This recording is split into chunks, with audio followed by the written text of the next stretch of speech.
brosur diskusi hari ini ada KKR kan? Ada pembicara yang mewakili KKR. Nah, nanti kita dengar KKR itu apa. Ya. Oke, jadi itu saja cerita singkat garis besar dari saya tentang konflik di Aceh. Nah, untuk lebih jelasnya, ya, bagaimana perdamaian yang sedang kita rajut ini agar terus berlanjut, ya, dengan berbagai perspektif, sehingga kita tahu strategi apa yang perlu kita lakukan, khususnya untuk milenial. Dan kami sangat mengharapkan, karena kita di sini lebih ke sharing, ya, sama-sama sharing, kita sharing, kalian juga sharing, gitu. Perspektif kalian seperti apa, ya, untuk merawat perdamaian ini. Oke, kita punya 3 pembicara dari kaum milenial juga hari ini, ya. Yang pertama ada, kita panggil Bang aja karena milenial kan, Bang Daniel Akbar Takwadin, ya. Itu Bang Daniel ini dia punya nama samaran, dia Dilan nama samarannya, sangat milenial kan. Jadi boleh panggil Bang Dilan hari ini, ya, boleh, ya? Oh, nggak bisa, oh itu orang-orang tertentu aja. Jadi Bang Daniel ini peneliti di Lembaga Riset Aceh Institute, di tempat saya juga beraktivitas. Bang Daniel selain itu juga mengajar di Fakultas Divisi UIN Aradiri, ya. Bang Daniel akan bicara tentang bagaimana perdamaian dari perspektif akademisi, apa yang perlu dilakukan oleh millennials, dan bagaimana kira-kira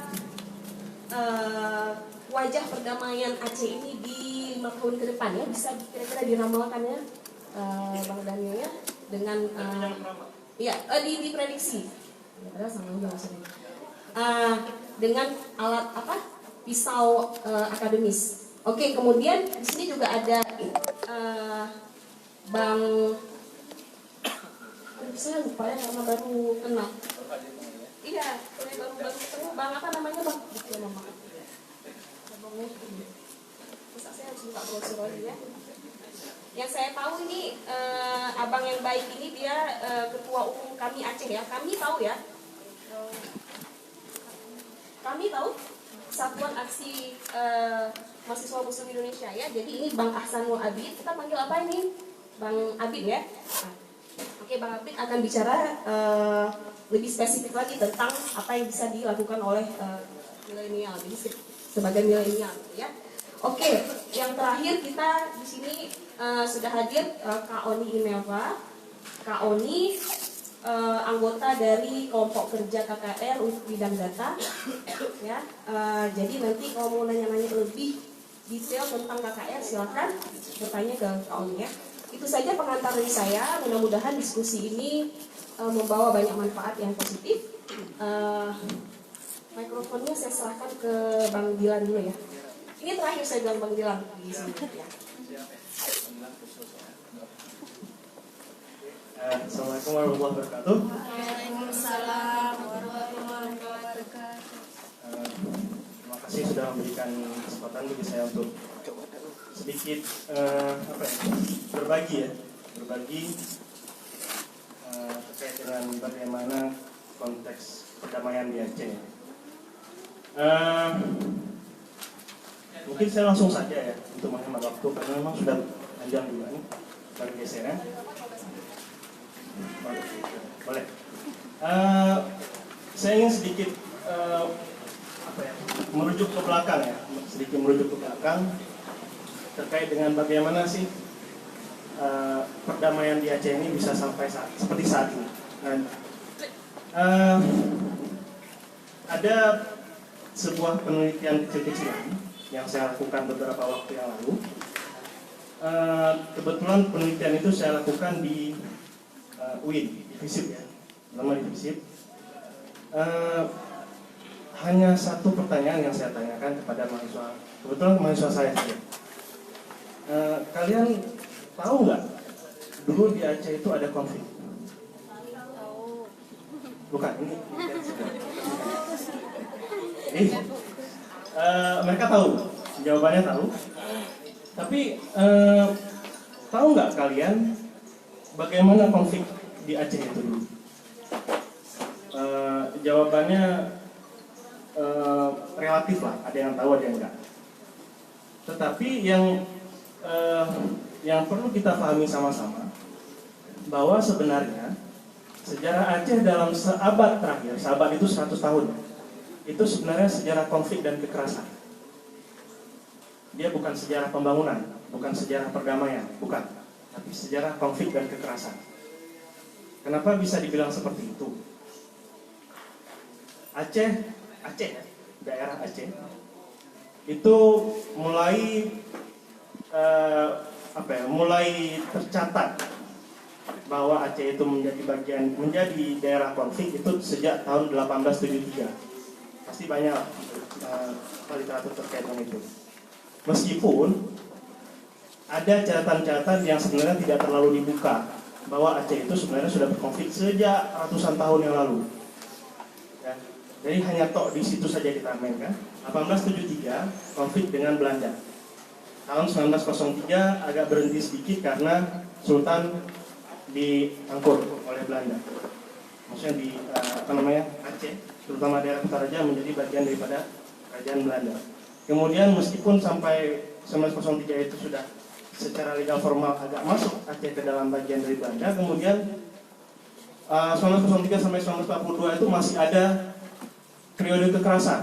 Jadi ada konflik, ada kekerasannya. Masa-masa kekerasan ini dulunya disebut dengan Aceh Morde.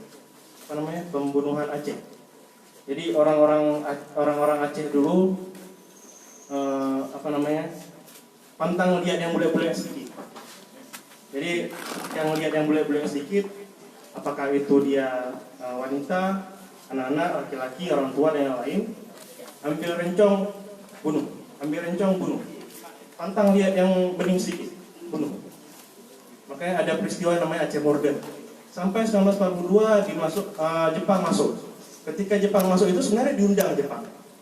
Tapi ketika masuk Jepang itu realitanya sama juga. Kan? Akhirnya ada kekerasan dan yang lain.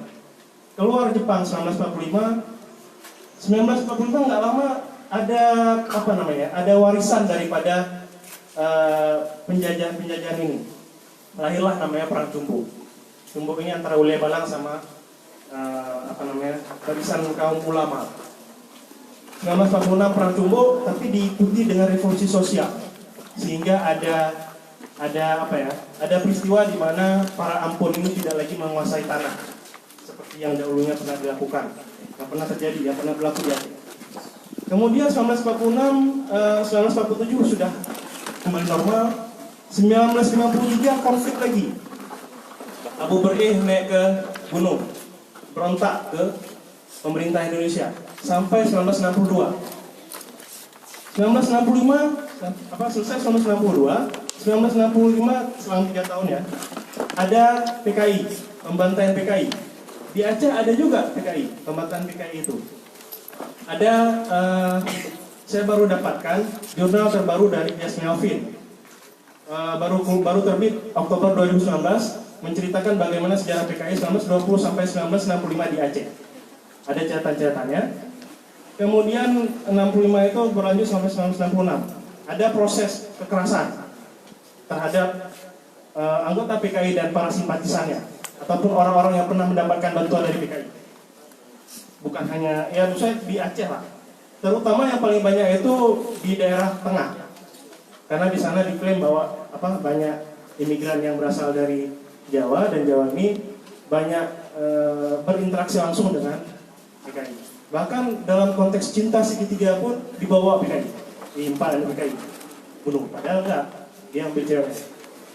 Kemudian kemudian berlanjut sampai 1976, konflik lagi. Dan declare Aceh merdeka. Sampai 2005. Bayangkan kalau misalnya dilihat daripada rentetan periode konflik dan kekerasan di Aceh ini, praktis hanya masa sekarang 15 tahun ini dari 2005 sampai 2019 sampai 2019 ini adalah periode damai Aceh paling panjang selama 100 tahun. Jadi perlu dipahami bahwa Aceh ini sebenarnya sejarah Aceh selama 100 tahun terakhir adalah sejarah konflik dan kekerasan, bukan sejarah perdamaian. Itu yang perlu di boldkan. Kemudian saya merujuk sedikit, bergeser ke 98 ya, karena ini kan terkait dengan bagaimana perdamaian yang kita rasakan saat ini. Jadi proses perdamaian, proses pembangunan perdamaian ya. Jadi dalam konsepnya, konsep pembangunan perdamaian itu kan artinya segala sesuatu, segala aktivitas ataupun mekanisme yang dijalankan dengan upaya untuk mentransformasikan konflik dari kepada negatif peace, kemudian berlanjut kepada positif peace. Nah, itu secara konsepnya. Itu Galtung yang bilang, Johan Galtung. Nah, kemudian untuk dalam konteks Aceh, upaya untuk membangun perdamaian itu sebenarnya dimulai tahun 1998. Sebelum 1998 saya katakan. Karena 1997 itu sudah terjadi krisis moneter, dan ada upaya daripada masyarakat sipil khususnya di Aceh untuk mengkampanyekan demilitarisasi dan pengusutan pelanggaran HAM yang ada di Aceh. Jadi di Aceh semasa konflik antara GAM dan Indonesia ada periode kelam, bisa dikatakan seperti itu, terutama periode tahun 89 tahun sampai 98 yang dikenal dengan Aceh itu dikenal dengan daerah operasi militer. Sebenarnya bukan seluruh Aceh, tapi ada beberapa bagian di Aceh yang dianggap black zone. Jadi black zone itu memang agak pekat. Pekatnya itu dalam konteks operasi militer yang dilakukan di daerah-daerah ini, terutama Aceh Utara, Timur, Utara, bagian Bidu sampai Aceh Besar. Ini bagian yang black zone-nya. Nah kemudian pada masa DOM ini, pada akhir penghujung masa DOM tahun 1997 ini, masyarakat sipil berusaha untuk mengkampanyekan dua item itu. Jadi demilitarisasi, mencabut DOM, dan kedua adalah mengusut pelanggaran HAM. Alhamdulillah tahun 98 Soeharto turun maksudnya tidak lagi melanjutkan ya, meskipun dia sudah menang pemilu tahun 97, tapi tahun 98 dipaksa untuk turunlah. Nah ketika turun digantikan oleh Habibie. Ketika Habibie memegang tampuk kepresidenan, meskipun hanya setahun atau 2 tahun lupa, ada upaya untuk membangun perdamaian, proses pembangunan perdamaian yang dimulai dengan membentuk tim pencari fakta. Jadi terkait dengan proses terkait dengan pelanggaran HAM ya. Kemudian ada diberikan kompensasi untuk beberapa korban. Itu ketika masa Habibie. Nah, ketika masa Gus Dur, Abdurrahman Wahid berganti kepresidenan, dimulai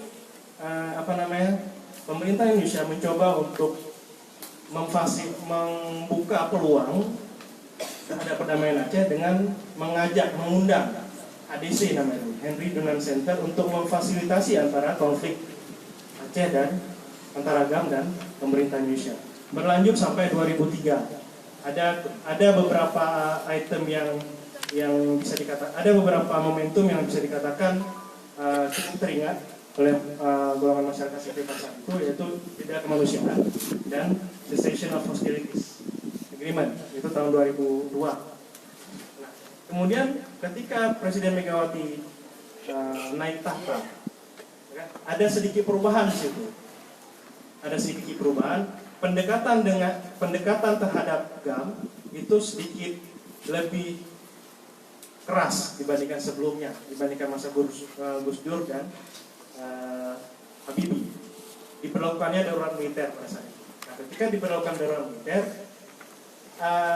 Aceh bisa dikatakan kembali lagi seperti masa DOM. Jadi ada banyak pelanggaran HAM yang berlaku pada masa darurat militer, tapi memang kondisinya benar-benar seperti kalau bahasa almarhum Bang Acun, Aceh menjadi lawless zone. Jadi zona yang tanpa hukum. Karena hukum hanya dipegang oleh penguasa durak militer, tidak yang lainnya. Nah, kemudian berlanjut sampai 2004. Ketika 2004, penghujung 2004, awal Desember itu sudah dimulai dialog dengan CMI, Marty Ahtisaari. Marty Ahtisaari, mantan Presiden Finlandia, dan organisasinya, Crisis Management Initiative, mencoba berusaha untuk memediasi antara AGAM dan pemerintah Indonesia. Tapi ironisnya, akhir Desember tsunami. Ketika tsunami sebenarnya itu menjadi musibah yang besar bagi Aceh. Tapi bagi perdamaian Aceh ini momentum yang sangat positif. Karena apa? Tsunami menghadirkan kondisi mematangkan konflik ini. Mematangkan konflik maksudnya menghadirkan mutual hearting stalemate. Jadi dua belah pihak yang bertikai, GAM dan pemerintah Indonesia merasakan tiba pada titik di mana ketika mereka mau maju, mereka tidak punya lagi dana, mereka tidak lagi punya sumber untuk maju. Tetapi ketika mereka mau mundur, agak gengsi. Udah lama loh kita berjuang, kok tiba-tiba kita mundur. Jadi dalam konteks seperti itu, konflik ini matang. Sehingga diambil momentum ini oleh Marty dan kemudian melahirkan MOU Helsinki tahun 2005, 15 Agustus 2005.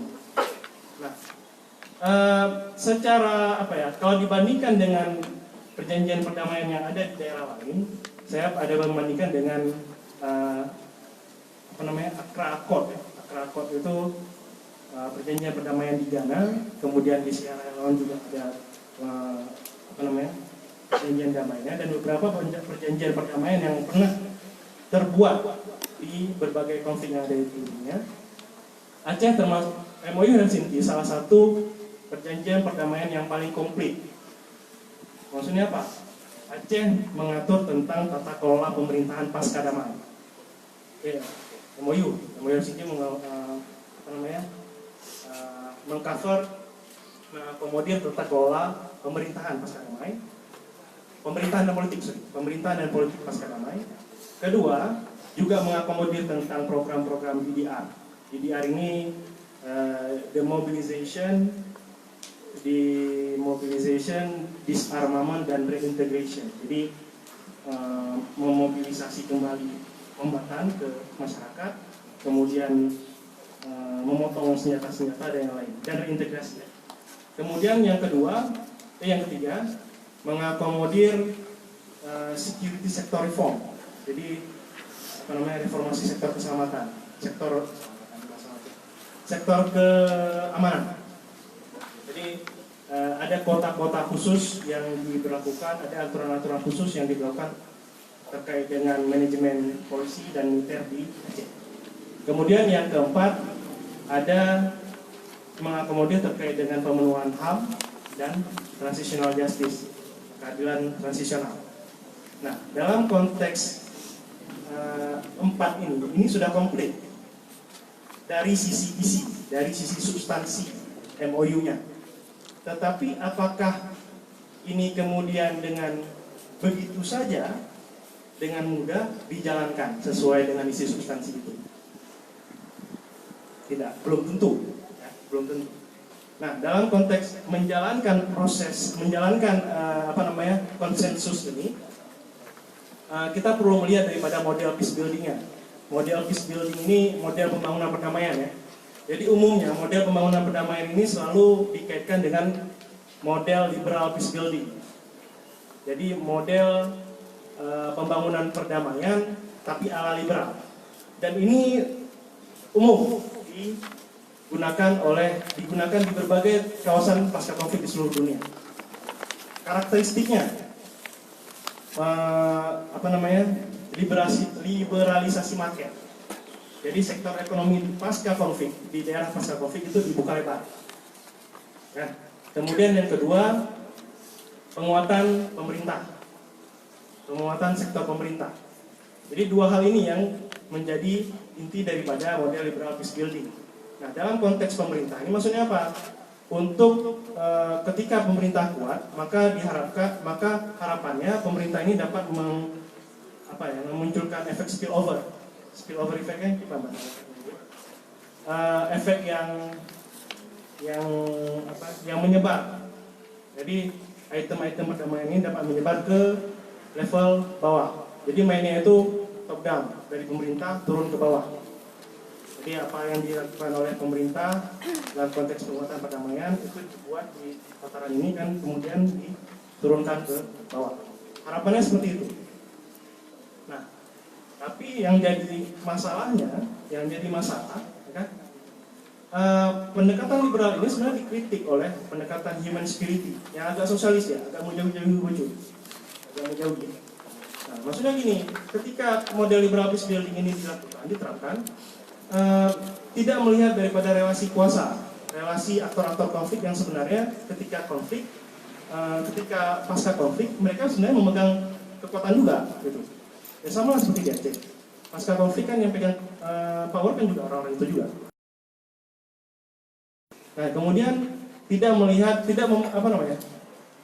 menafikan aspek rekonsiliasi. Karena apa? Yang penting pemerintah dulu, sektor negara ini dulu yang terkuat. Kemudian juga menafikan sektor-sektor yang terkait dengan pemenuhan keadilan.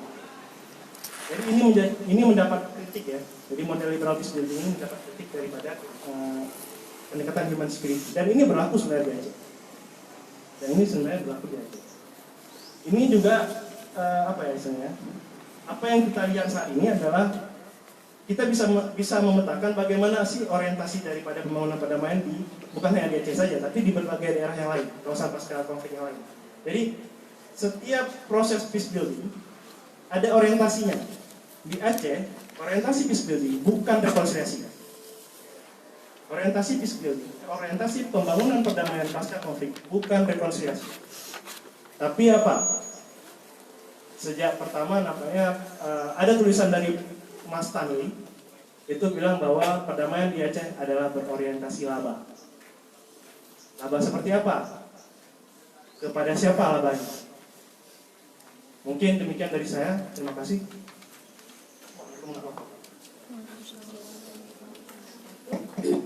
Terima kasih kepada Bang Daniel yang sudah memaparkan timeline atau garis waktu ya sejak dimulainya konflik dan kekerasan di Aceh. Rasanya seperti kayak baca ensiklopedia sejarah Aceh gitu ya, sejarah konflik Aceh ya. Sampai urusan cinta segitiga pun ada. Bang Daniel juga ingat kan, semua diingat tanggal-tanggalnya ya. Nah, kalau saya bisa simpulkan tadi dari yang sudah disampaikan oleh Bang Daniel, salah satu poin penting itu bahwa pendekatan yang sudah dilakukan selama ini itu pendekatan liberal ya, di mana fokusnya adalah pada sektor pada tingkat elit ya atau tingkat pemerintah gitu. Dan yang terjadi itu dengan pendekatan ini grassroots itu kurang tersentuh ya, sehingga ada kritik dari pihak sosialis ya atau yang fokus pada human security. Jadi seharusnya dua hal itu imbang ya, Bang Daniel. Mudah-mudahan tadi dari hasil pemaparan Bang Daniel tentang awal mula konflik di Aceh, konflik dan kekerasan ya, sampai hari ini, apa yang sudah kita rasakan hari ini, mudah-mudahan bagi yang belum tahu atau masih kurang tahu, masih kurang paham, sudah mendapat sedikit hari ini ya, sudah lebih paham gitu, sehingga karena begini, mengapa saya dari tadi menekankan tentang kita harus tahu dulu apa yang terjadi di masa lalu, baru kita tahu bagaimana cara mencegahnya. Karena pengalaman pribadi saya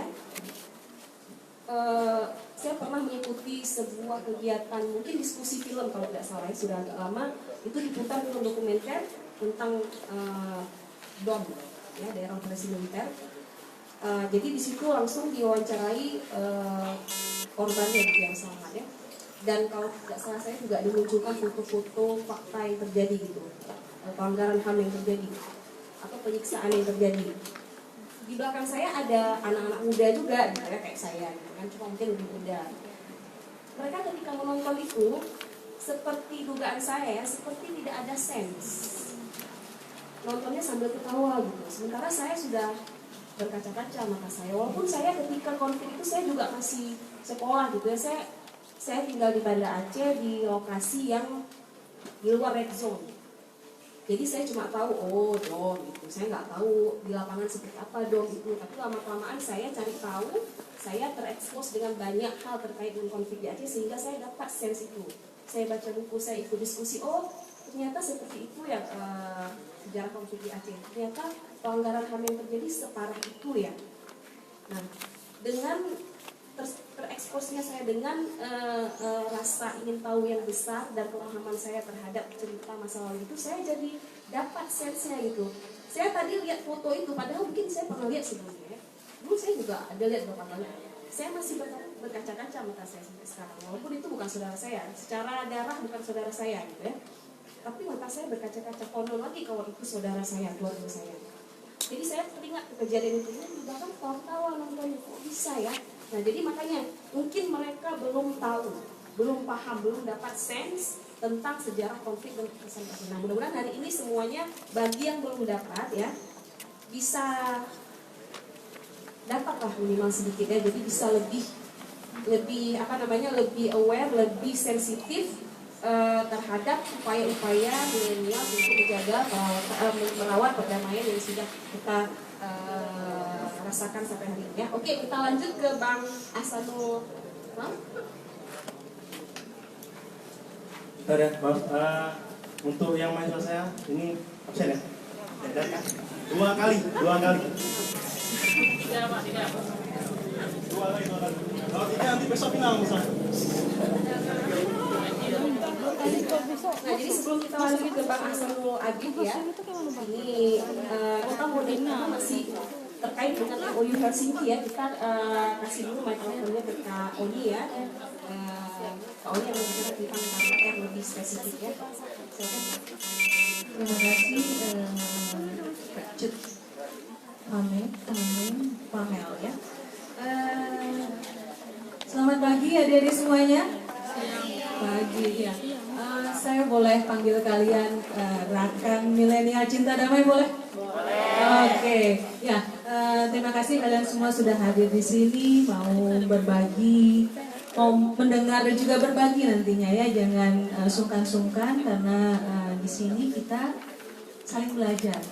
Untuk tadi tujuannya adalah merawat perdamaian. Nah, apa sih arti perdamaian buat kalian? Ada yang mau berbagi di sini? Ada? Saya mungkin karena tadi posisinya Dilan dia memaparkan, tapi saya mau mencoba teman-teman ini untuk interaktif biar diskusi kita pagi hari ini mungkin lebih lebih menarik ya. Yang bisa jawab dapat A kan? Ada nih. Oke. Iya. Karena dari tadi mendengar terus, jadi saya pengen adik-adik di sini juga bisa lebih aktif ya, lebih aktif dalam diskusi kita. Karena kalian generasi milenial, saya juga generasi pertama di generasi milenial, lahir di tahun pertama generasi milenial. Kita punya sama-sama visi untuk merawat perdamaian di Aceh. Nah, saya mau tanya dulu, apa sih arti perdamaian buat kalian? Ada yang mau berbagi? Ayo. Kalau nggak ada yang mau, saya todong. Ya. Sebelum nanti saya bicara soal KKR ya. Sini nggak ada benar salah ya. Iya. Kita akan dengar apapun yang adik-adik sampaikan. Ada yang mau coba menyampaikan ininya pemahamannya? Iya. Menurut saya damai adalah, nah gitu aja kan ya. Enggak, kita nggak lanjut ya. Oke. Iya. Ada? Oh ya. Boleh dong. Orang tua masuk dalam usia. Coba sebutkan nama dan institusi ya. Nama saya Syarifah Alfira, saya berasal dari Universitas Islam Negeri, jurusan Komunikasi. Oke, baik. Menurut menurut saya perdamaian adalah suatu paham di mana kita mengerti bahwa kehidupan yang bisa dijalani oleh suatu masyarakat, baik itu small group or big group, di mana mereka hidup dengan damai tanpa kekerasan. Oke, tanpa kekerasan saya note ya. Oke, yang lain? Mungkin? Ini mahasiswanya Pak Dalil. Iya. Oh, mudah-mudahan dapat A ya.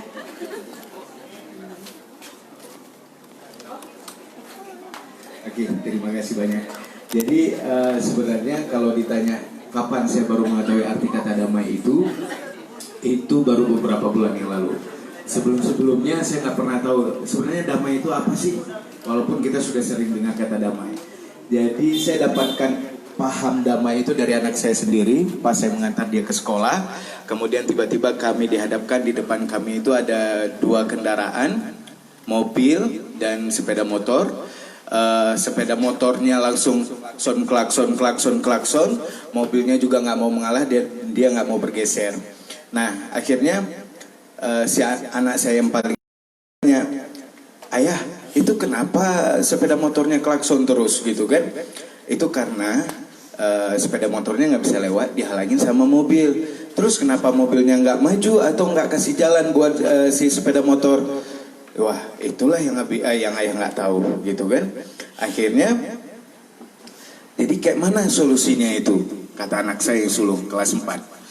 Terus kemudian dia pikir, kalau seandainya mobil itu mau kasih jalan buat sepeda motor, maka sepeda motor itu bisa jalan, pasti nggak ada suara klakson. Nah, pasti akan damai. Nah, di situ saya terhentak sebenarnya ketika anak saya bilang damai, gitu kan? Artinya ketika kita bisa saling mengalah, menurunkan ego kita masing-masing, kemudian saling memfasilitasi juga apa kebutuhan masing-masing, maka damai itu akan tercipta. Seperti itu. Dan itu saya dapatkan baru dari anak saya. Bukan dari pemerintah, bukan dari yang lain-lain gitu. Iya, jadi damai itu bisa dari Penjelasan. segala lintas generasi mungkin ya. Pemahaman damai. Ada lagi yang lain mungkin? Oh, yang di belakang, silakan. Yang di belakang dulu ya.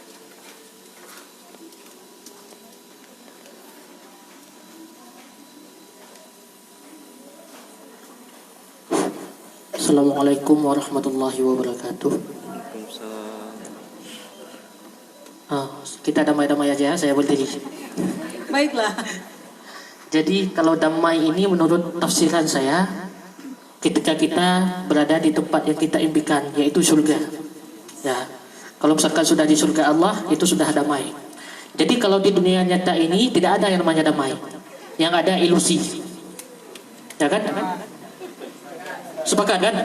Ya, yang ada cuma ilusi. Berhentinya perang Aceh ini merupakan jeda berperang. Buktinya konflik masih ada. Jangankan mantan kombatan GAM dengan pemerintah berkonflik dengan sesama kita. Seperti yang abang kita katakan tadi, bacut tepe, hana damai. Dengan baru bacut desenggol. Bengih-bengih kok, berarti damai itu tidak ada, hanya ilusi. Itu menurut saya. Terima kasih. Iya. Menarik sekali ya.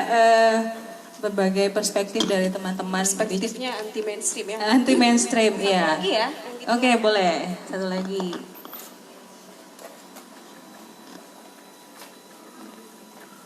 Nama saya Maina, saya dari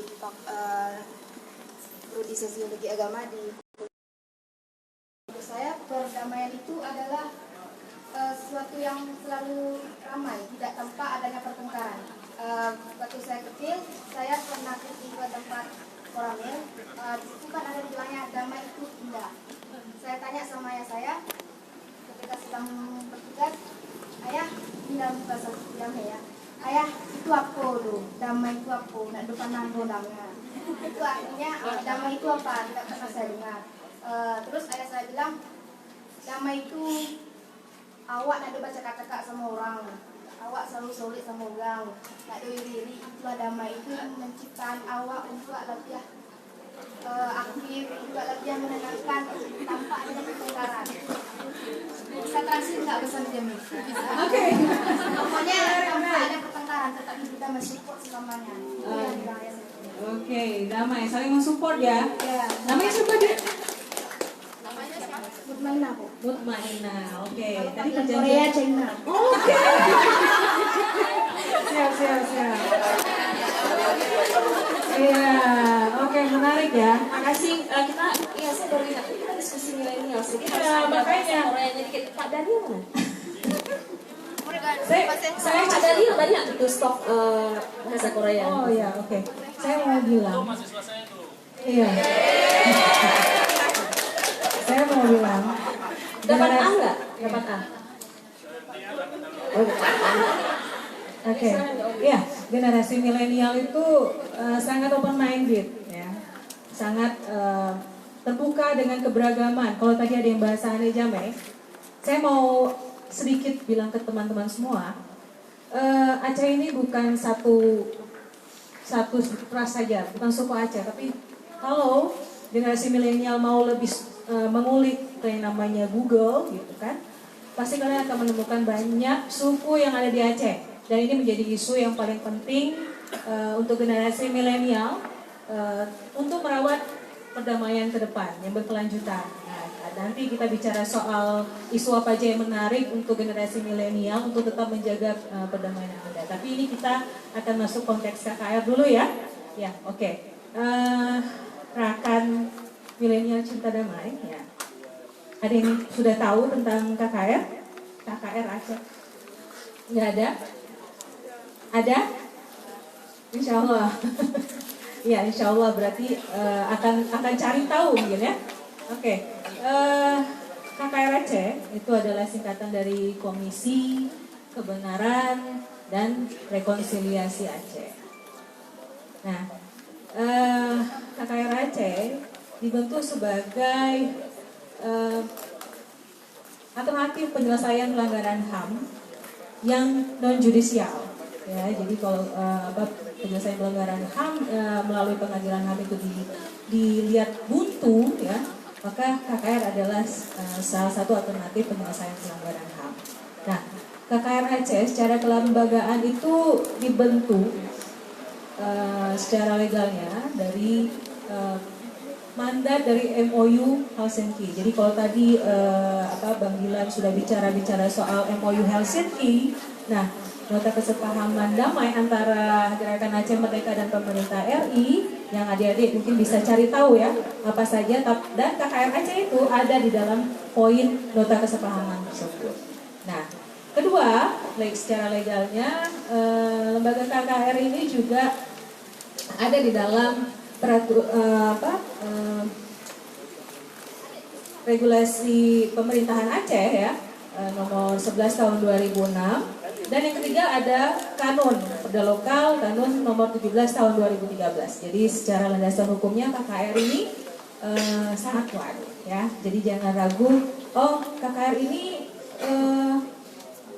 apa ya? Apa landasan hukumnya? Karena banyak beredar informasi-informasi yang kurang bisa dipertanggungjawabkan tentang KKR juga. Nah, dengan generasi milenial yang datang hari ini, kita berharap KKR juga bisa disosialisasi melalui teman-teman rakan milenial cinta damai ini, oke ya.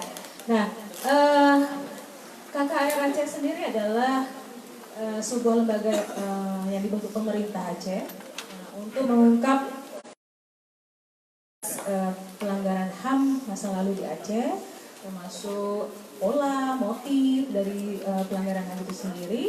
Kemudian juga kita merekomendasikan pemulihan buat korban yang ada, dan juga kita membantu tercapainya rekonsiliasi antara pelaku, baik dia itu individu ataupun lembaga, dengan korban. Iya, rekonsiliasinya ini, maksud rekonsiliasi mungkin ketika kita sudah berdamai, nah apa yang terjadi antara pelaku dan korban di dalam satu situasi kehidupan sosialnya. Nah, pelaku dan korban mereka hidup berdampingan. Nah, tapi posisinya adalah sudah dalam perdamaian gitu. Nah, dari konflik yang berkelanjutan, maka kita mengupayakan untuk tercapainya rekonsiliasi yang utuh, perdamaian yang utuh antara kedua belah pihak. Nah, karena proses keberulangan looping, kalau adik-adik tahu keberulangan tentang konflik, itu karena ada rasa tidak puas dengan apa yang terjadi di masa lalu, ya. Generasi ke generasi kemudian membentuk lagi konflik baru dan konflik baru. Nah, apakah itu menjadi impian dari generasi milenial yang ada di sini? Tentu tidak. Nah, KKR Aceh berupaya untuk bisa membantu tercapainya rekonsiliasi sehingga keberulangan konflik itu tidak terjadi. Kita bisa mencegah itu. Nah, itu ini ya tentang KKR Aceh. Nah, tujuan pembentukan KKR Aceh tidak jauh dari definisi tadi. Jadi KKR Aceh punya tujuan untuk memperkuat perdamaian. Nah, memperkuat perdamaian dengan cara apa? Pengungkapan kebenaran. Nah, bagaimana pengungkapan kebenaran yang dimaksud? Nah, pengungkapan kebenaran ini dilakukan oleh KKR Aceh dengan kita langsung bersentuhan dengan masyarakat korban.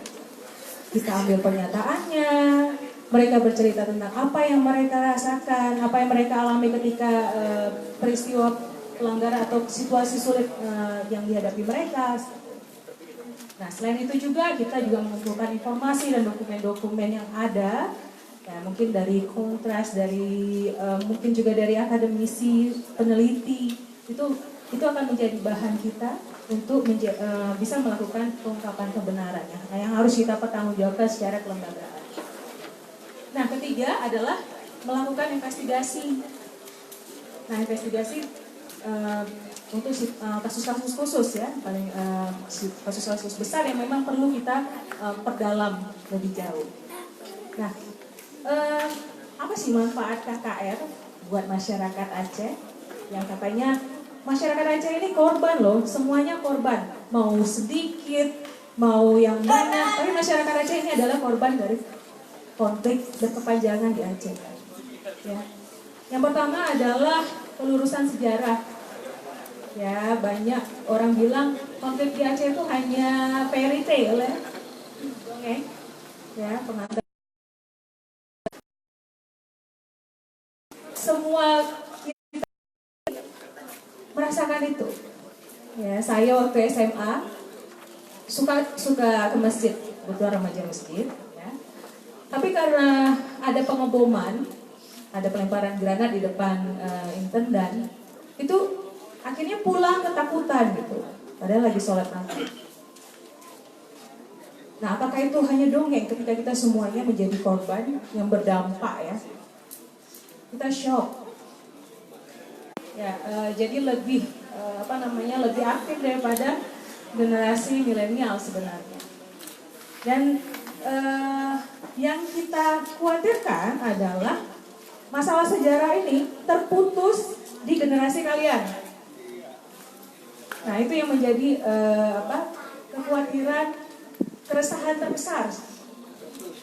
Nah, kita bicara soal tidak berulang, tapi kita tidak tahu sejarah. Nah, bagaimana ini? Kalau kita mau menarik ya,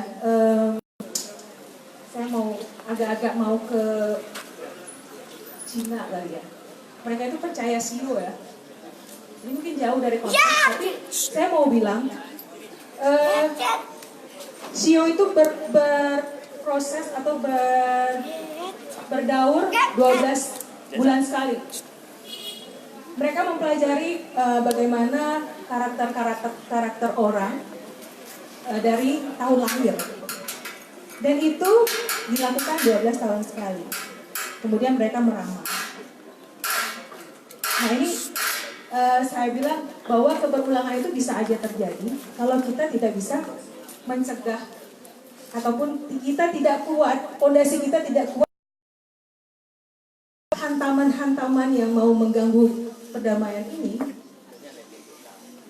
mereka hantaman itu kemudian tidak bisa kita halau. Nah, kira-kira kalau adik-adik generasi milenial ini ketika tahu sejarah, apa yang akan kalian lakukan?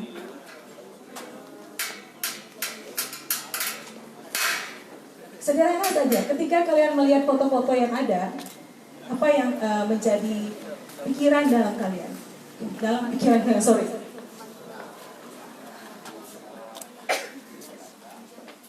Ada kekejaman, ada kekerasan? Ada. Apakah ini akan kalian apakah ini akan menjadi warisan yang akan kalian terima 10-20 tahun mendatang?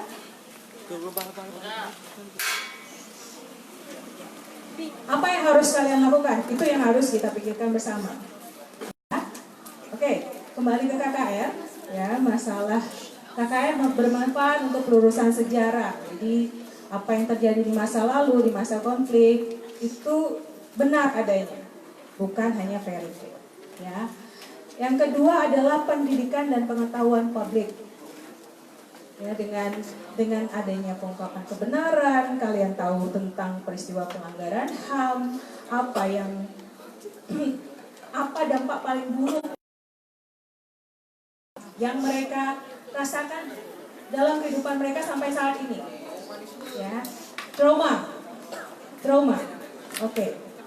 Kalau bicara trauma, apa sih yang menjadi menjadi pemikiran kalian ketika trauma? Ada yang bisa bantu? Mungkin ada yang di ujung sana bilang trauma itu seperti apa ya trauma? Ya, oke. Ya, trauma.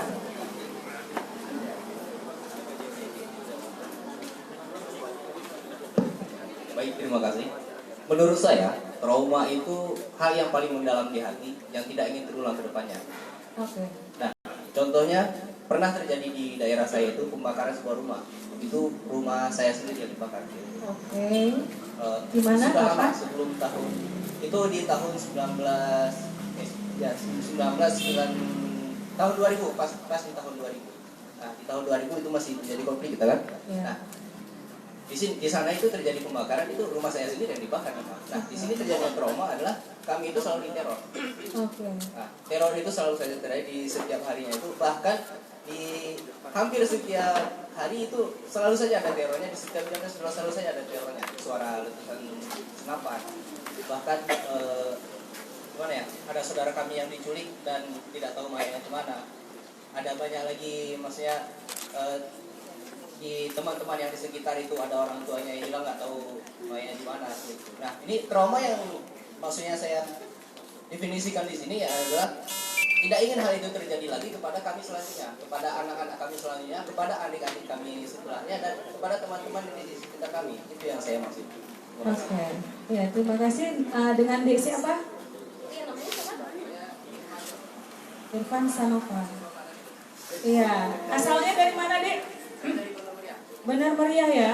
Oke. B udah ada ya. Iya. Saya suka sekali dengan penjelasan yang disampaikan oleh Irfan, ya. Kenapa? Karena itu berkaitan dengan kerja KKR, ya. Cerita korban, ya, cerita korban tadi katanya rumahnya dibakar, kemudian ada ancaman, setiap saat ada letusan senjata, kemudian keluarganya diculik. Nah, itu menjadi bagian kerja KKR dalam mendokumentasikan pelanggaran HAM sebagai upaya pengungkapan kebenaran. Ya. Irfan bisa menjadi rakan milenial cinta damai yang bisa mendukung kerja-kerja KKR dalam memperkuat perdamaian.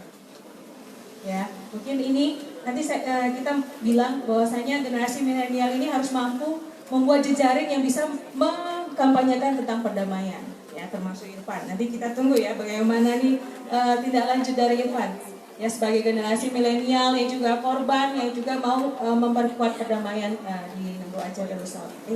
Darussalam enggak lagi ya, sekarang Provinsi Aceh aja. Oke. Kalau tadi pendidikan dan pengetahuan publik, ya. Pengungkapan pengambilan pernyataan yang kita lakukan sifatnya bisa tertutup dan juga terbuka. Nah, kalau adik-adik pernah melihat flyer atau dengar kesaksian, pernah dengar nggak sih? Belum pernah ya, belum pernah kita undang juga ya kita sudah KKR Aceh itu sudah melakukan 3 kali dengar kesaksian. Ya, kita memperdengarkan apa yang dirasakan oleh korban ketika peristiwa sulit itu dialaminya. Kemudian apa dampak yang dia rasakan hingga saat ini, dan kemudian apa harapan dia kepada pemerintah sebagai yang bertanggung jawab untuk pelanggaran HAM ini. Bagaimana posisi korban dalam mata pandangan pemerintah sebagai bentuk pertanggungjawabannya. Nah, itu sangat menarik bahwasanya pengungkapan kebenaran secara terbuka sudah kita lakukan, dan masyarakat dari berbagai kalangan itu bisa mendengarkan apa yang mereka rasakan. Nah, adik-adik, jadi kalau ada updatean terbaru dari KKR Aceh, nanti kalian bisa lihat di website kita dan juga media sosial ya, karena generasi milenial ini tidak jauh-jauh dengan media sosial ya, karena memang kalian hidup di zamannya teknologi yang cukup maju ya. Beda ketika kami di awal-awal cuma tahu telepon PSTN, telepon kabel, kemudian cuma tahu TV berwarna, radio, kirim-kirim lagu kan. Kalau sekarang kalian bisa streaming lewat smartphone gitu kan. Nah, sungguh beruntungnya, tapi bagaimana lagi kalian bijak dalam menggunakan teknologi, platform media sosial untuk memperkuat perdamaian di Aceh. Nah, yang ketiga adalah kembali lagi, mungkin nanti manfaat setelah itu selesai gitu ya. Manfaat yang ketiga adalah membantu masyarakat Aceh dan juga negara untuk penyelesaian pelanggaran HAM, termasuk memastikan memastikan ketidakberulangannya lagi konflik yang ada di Aceh. Nah, yang keempat, seperti yang disampaikan di awal, bahwasanya KKR Aceh adalah sebuah alternatif penyelesaian pelanggaran HAM apabila mekanisme judicial itu mengalami kebuntuan dan tidak bisa kita lanjutkan. Nah, mungkin itu saja, mungkin nanti lebih jauh kita bisa berbincang. Oke, terima kasih. Lanjut pamer.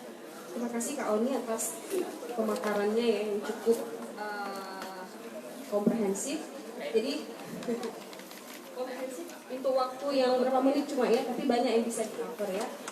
Nah, jadi seperti yang sudah tadi ya, saya simpulkan saja sedikit. Jadi goal atau tujuan utama dari adanya KKR itu adalah untuk memperkuat perdamaian. Nah, caranya bagaimana? Yang pertama yang dilakukan oleh KKR adalah jadi KKR ini seperti jembatan ya, jembatan yang membantu kita semua untuk sama-sama memperkuat perdamaian. Nah, cara jembatan ini membantu kita itu pertama dengan memfasilitasi proses rekonsiliasi antara pelaku dan korban, ya, atau keluarga pelaku dan keluarga korban. Ya, jadi supaya di dalam proses damai ini mereka bisa hidup berdampingan dengan baik, ya. Jadi tidak lagi terjadi konflik yang seperti yang sudah dialami sebelumnya, walaupun hidupnya berdampingan, ya. Jadi maka itu diperlukan proses rekonsiliasi yang utuh seperti kata Kak Oni tadi ya. Kemudian yang kedua yang dilakukan oleh KKR adalah memfasilitasi proses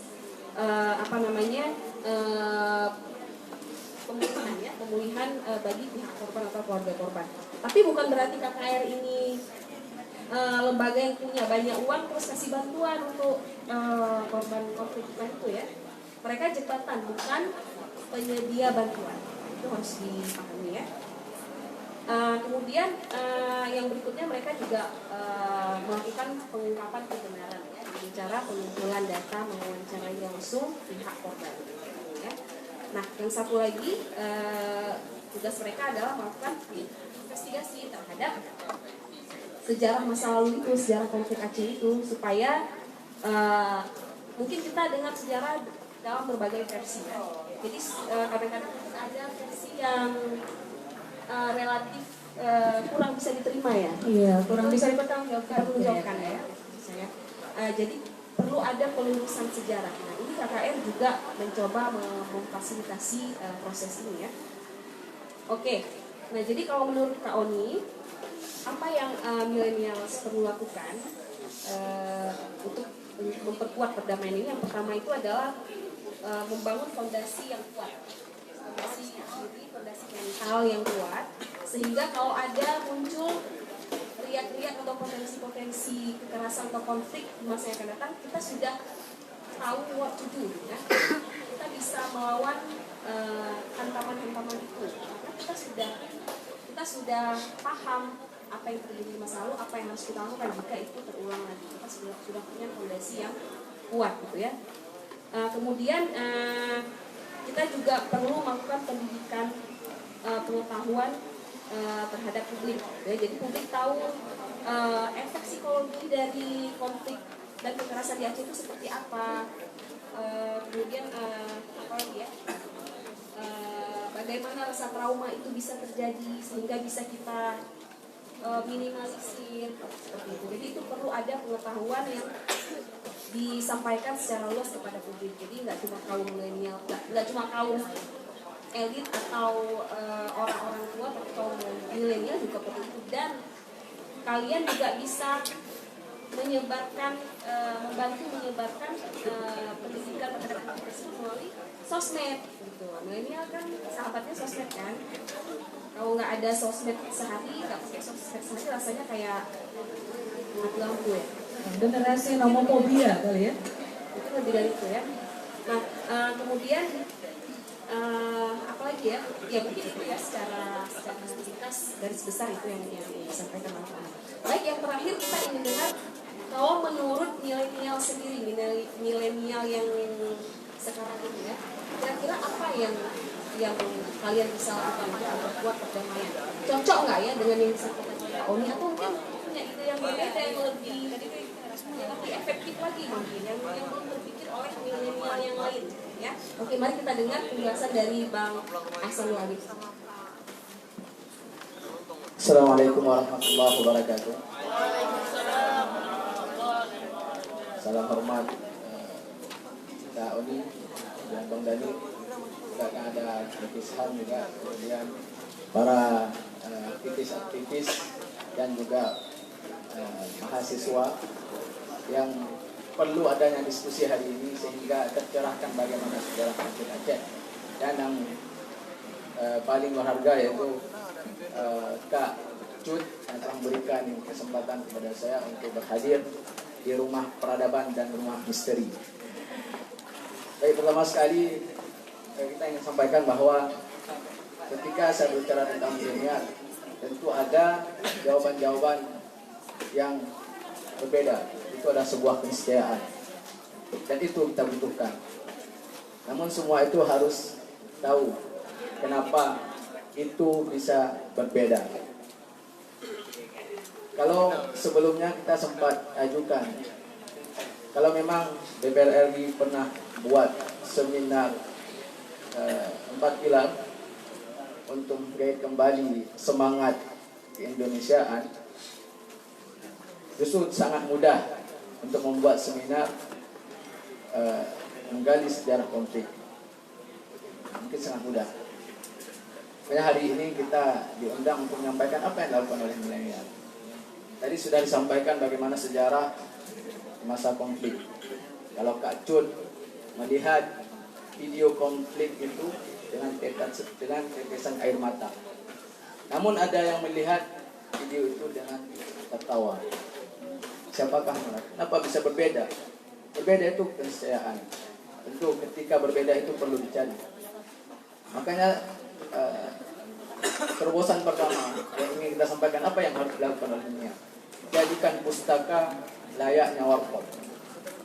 Diramaikan. Sehingga ketika kita bergerak, kita tidak dalam kungkungan kebodohan. Kita tercerahkan. Kalau tadi ada yang menyampaikan damai itu adalah kita mendapatkan surga. Mendapatkan surga. Dia sudah mengetahui bagaimana peliknya kebenaran. Tidak ada kebenaran sebenarnya. Semuanya baik. Kebenaran milik Tuhan. Memutuskan persaudaraan itu juga bagian dari kesalahan. Akan masuk neraka. Maka hari ini ketika ada yang mengatakan damai itu adalah solid, bisa masuk ke semuanya. Kemudian ketika sudah kita di situ, jangan pernah ingin mendapatkan cemilan untuk membunuh keluarga, atau mendapatkan cemilan, menerima cemilan, namun membuat keluarga kita termasuk dalam angka kemiskinan. Makanya kita perlu adanya pustaka. Jadi kan pustaka itu layaknya warung kopi. Sangat mudah itu. Maka kalian bisa bersikap bijak ketika terjadi konflik bagaimana. Kemudian tawaran kedua, karena juga nanti akan ada diskusi. Tawaran kedua adalah milenial ini adalah dua komponen dengan sosmed, dunia maya. Itu harus kita maksimalkan. Jadilah milenial di dunia maya, agar kalian tidak memakan berita-berita hoax. Ketika kalian tidak bisa memaksimalkan media sosial dengan bijak, maka yang kalian konsumsi adalah sesuatu yang setting. Kemudian tadi juga kalau kata Bang damai itu beliau dapatkan dari anak yang luar biasa. Dan begitulah apa yang terjadi hari ini. Namun lagi-lagi karena kita berbicara tentang Aceh, jangan sampai kita tidak tahu bagaimana sejarah Aceh. Ketika hadir hari ini tentu dipelajari, pembicaranya luar biasa. Tangisan air mata tadi menonton video misteri. Tapi kalau dipelajari maka akan bisa menjadikan peradaban. Begitu juga tertawa. Kenapa mampu tertawa? Mungkin dia bagian dia dapat cemilan. Dia nggak tahu ternyata keluarga sendiri menjadi korban. Mungkin tadi dibakar rumahnya. Kalau kita ternyata ya kita bagian dari yang menginginkan cemilan itu.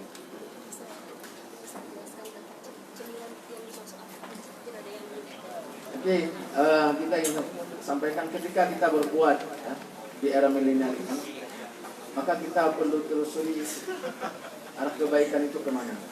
Jadi ketika ingin bergabung dengan kebaikan itu yang dipastikan untuk diteruskan. Jangan berhenti. Kalau tadi seperti katanya ada jejak orang. Maka mahasiswa hari ini diharapkan ketika berbicara disebutkan Aceh atau minimal melihat foto itu adalah bagaimana pembantaian yang benar-benar terjadi. Benar terjadi. Makanya beliau bisa sampai meneteskan air mata. Maka gali bagaimana orang tua kita menjadi korban konflik. Yang hari ini kita minimal ketika tidak bisa lagi melakukan itu, minimal ada mata pena yang kita teruskan, atau ikut diskusi bersama para senior kita yang tahu bagaimana perjalanan konflik itu, sehingga semangat kajian kita timbul kembali, sehingga kita sama-sama berusaha untuk membangun Aceh. Ada mungkin menjadi pengusaha muda untuk membangun Aceh. Kemudian ada yang bermain dengan sosmed, dia bisa membuat para milenial ini minimal sekali mampu mengangkat kembali ekonomi Aceh melalui sosmed. Jadi pesan saya adalah jadikan pustaka itu sebagai warkop, kemudian pelajari itu sehingga kalian bisa mengerti bagaimana cara berbuat baik. Karena kebenaran itu milik Tuhan. Mungkin itu saja. Assalamualaikum warahmatullahi wabarakatuh. Terima kasih pada Bang Abid ya atas penjelasannya ya yang singkat padat. Kalau boleh saya simpulkan di antaranya itu pesan dari Bang Abid bagaimana cara milenial membantu memperkuat perdamaian ini adalah yang pertama, jadikanlah pusaka sebagai warkop. Artinya harus banyak membaca kan, banyak membaca dan bercerita atau berdiskusi gitu ya, berbagi cerita, berbagi hasil bacaannya kepada sesama gitu ya, sehingga terbangun pemahaman yang lebih kuat terkait dengan apa saja, tidak hanya tentang konflik Aceh tapi juga hal-hal lainnya gitu ya, sehingga wawasan kita semakin luas. Ketika wawasan semakin luas, kita bisa berpikir dengan lebih luas juga gitu ya, ketika kita ingin menyelesaikan sebuah masalah ya. Nah, kalau dalam hal ini masalah yang kita ingin selesaikan adalah bagaimana cara merawat perdamaian ini ya.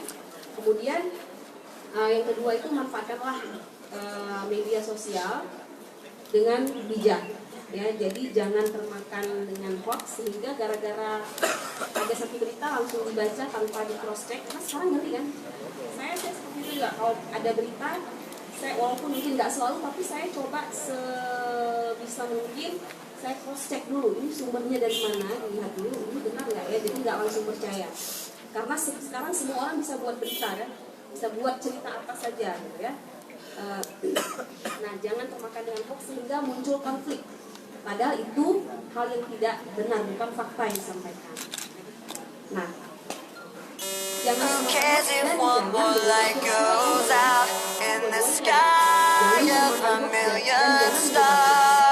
ya, jadi itu salah satu cara untuk mencegah konflik.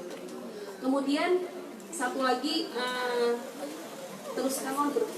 teruslah berbuat baik atau fastabiqul khairat ya, kalau dalam bahasa apa agamisnya ya fastabiqul khairat, berlomba-lomba dalam kebaikan. Jadi sebaik-baiknya manusia adalah manusia yang paling baik terhadap manusia lainnya kan. Jadi kita pegang itu mungkin yang bisa memperkuat fondasi kita juga ya. Kalau ada potensi konflik, nah ingat itu. Jadi jangan berhenti berbuat baik ya. Oke, sekarang kita buka sesi tanya jawab, sesi diskusi. Ini kita punya waktu sekitar berapa nih? 21 menit lagi ya, ke jam 12 ya. Jadi mudah-mudahan bisa kita manfaatkan dengan sebaik-baiknya. Silakan kalau ada yang mau bertanya, tidak harus bertanya, berbagi pandangan juga boleh ya. Kita share saja. Siapa yang duluan? Siapa yang duluan? Sebelah urut aja kalian dari kanan ya. Dari kanan saya kan? Ya. Oke, silakan yang paling belakang.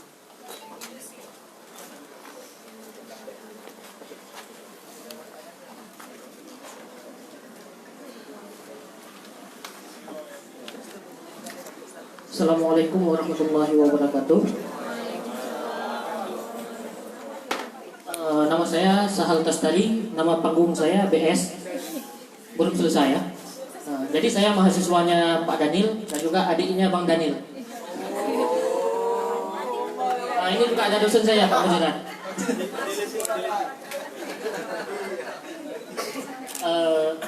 Jadi cukup menarik diskusi kita pada hari ini ya, tentang damai. Lalu apa yang harus dilakukan oleh generasi milenial, ya kan? Jadi dalam perspektif saya, ini masalah konflik Aceh ataupun konflik GAM dengan RI dulunya ya. Kita ketahui kesepakatan damai setelah lahirnya MOU, ya kan? Lahirnya MOU di Helsinki. Akan tetapi lambat laun kesepakatan ini saya rasa hilang setelah lahirnya Undang-Undang Nomor 11 Tahun 2006. Ini yang membuat MOU ini batal, sehingga apa yang sudah disepakati tidak bisa dilaksanakan dengan sepenuhnya. Karena apa? Yang diharapkan oleh pihak GAM sendiri self government, walaupun tidak diberikan self determination dulunya ya, akan tetapi kita tetap sama dengan daerah-daerah lain. Kita lihat semua yang kita inginkan dibatasi. Ibaratnya pemerintah pusat memberikan kepada Aceh ini mobil, akan tetapi kuncinya dicabut. Nah, ini permasalahannya sekarang kan. Lalu apa yang generasi milenial harus lakukan? Harus dilakukan oleh generasi milenial, ya kan? Berdiam diri melihat keganjilan ini, ya kan? Ataupun membuat konflik baru agar lahirnya perjanjian yang baru, ataupun menunggu damai yang tak pasti datang, ya kan? Damai yang semu. Terima kasih. Assalamualaikum warahmatullahi wabarakatuh.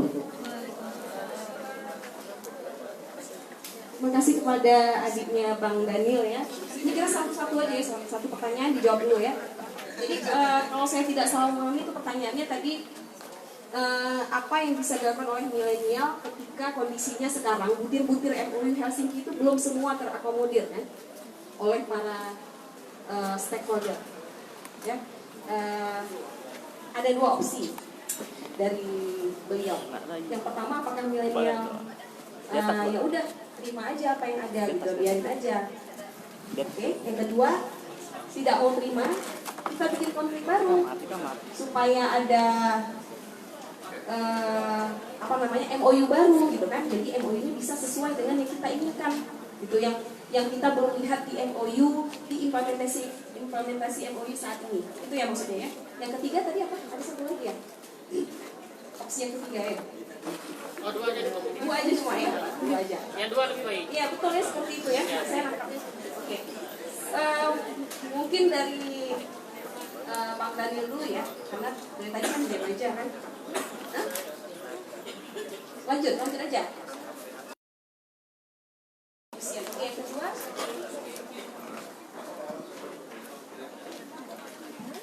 Terima kasih. Assalamualaikum warahmatullahi wabarakatuh.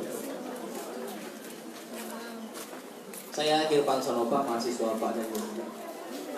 Saya di Maria. Nah, di sini ada sedikit hal yang ingin saya tanyakan. Di sini saya menemukan sedikit. Di sini saya sedikit menemukan gate. Nah, gate yang saya maksud adalah palung yang tidak dapat kita selami seperti itu. Nah, definisi dari damai. Yang pertama adanya pengakuan dan adanya pengadilan, adanya pengakuan dan adanya pengadilan.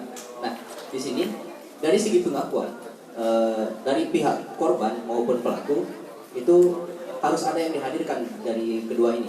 Nah, tidak hanya satu pihak saja dihadirkan, yaitu korban, gitu ya. Nah, permasalahannya adalah pelaku dan korban itu sama-sama dari pihak GAP dan sama-sama dari pihak TNI. Ada juga yang dari pihak TNI yang menjadi korban, dan ada juga yang pihak GAP menjadi korban. Nah, pertanyaan saya adalah bagaimana cara mengadili yang kedua belah pihak ini yang memang sama-sama menjadi korban, begitu. Tidak hanya memandang bahwa TNI itu sebagai pelaku, tidak hanya memandang itu bahwa mereka itu juga ada yang menjadi korban, begitu. Nah, dan juga tidak hanya memandang bahwa GAP itu sebagai korban, bahwa dari pihak mereka ada juga yang menjadi pelaku. Itu saja sih. Terima kasih. Assalamualaikum warahmatullahi wabarakatuh. Oke, singkatnya bagaimana cara mengadili pelanggaran yang korbannya itu sama-sama, yang kedua belah pihak menjadi korban, baik TNI ataupun dan GAM ya. Karena selama ini kita pahami kalau misalnya secara umum gitu ya, misalnya kalau TNI yang menjadi pelaku berarti GAM menjadi korban, kalau GAM yang menjadi pelaku TNI yang menjadi korban gitu. Tapi kalau dua-duanya korban seperti apa proses pengadilannya? Siapa pelakunya? Menarik ya pertanyaannya. Oke, udah selesai ya? Kita waktunya singkat. Assalamualaikum warahmatullahi wabarakatuh. Ini boleh saya duduk saja karena sedang ini biasa ya. Jadi saya sangat mengapresiasi acara ini yang dimana saya yakin kawan-kawan semua merupakan orang yang ingin merawat perdamaian Aceh dan bukan Al-Farabi dari UIN juga. Bukan, maksud saya dari fakultas lain, bukan dari. Kemudian kita berbicara tentang kedamaian Aceh. Jadi menurut saya ini Aceh belum berdamai. Kenapa? Di saat elit-elit itu menikmati dari hasil dana otsus, itu kita melihat yang dimana banyak sekali rakyat-rakyat Aceh yang belum menikmati keadilan, kawan-kawan semua. Kita berbicara keadilan, tapi mereka itu belum menikmati keadilan. Kemudian pada konteks keadilan kita berbicara tentang keadilan, tapi apakah menurut pemateri Aceh ini sudah berdamai begitu? Sedangkan MOU Helsinki negara ini seperti tidak serius dalam merealisasikannya.